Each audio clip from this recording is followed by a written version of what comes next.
மதுரையில் ஒரு விழாவில் டிஎம்எஸ்ஐ பற்றி திருமுருக கிருபானந்த வாரியார். உலகத்திலே எத்தனையோ மனிதர்கள் தோன்றி மறைகின்றார்கள். ஆனால் சிலர் தான் எல்லாருடைய உள்ளத்திலும் நிலைவிட்டிருக்கின்றார். அப்படி கோடிக்கு ஒருவர் தான் இருப்பார். அதில் ஒருவர் நம்முடைய அன்பர் தோன்றுகிறார். நான் 6-7 ஆண்டுகள் முந்தி பாரிஸ் நகரம் போனேன். என்னுடைய நண்பர் பரதன் வீட்டில் நுழைகிற பொழுது அங்கே இவனுடைய இன்னிசையை முழங்கி கொண்டிருக்கு. நான் அயர்ந்து போனேன். பாரிஸ் நகரம் எங்கே, சென்னை எங்கே?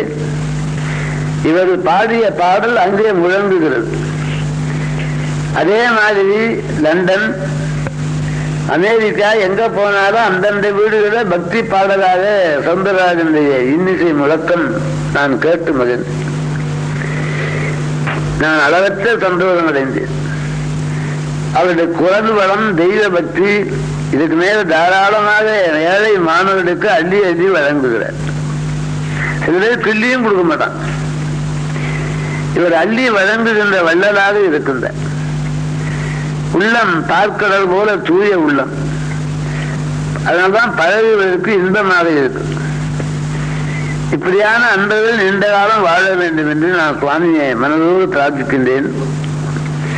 எல்லாருக்கும் அவருடைய உள்ளத்தின் பெருமை தெரிய வேண்டும் என்பதில் அவா வணக்கம்.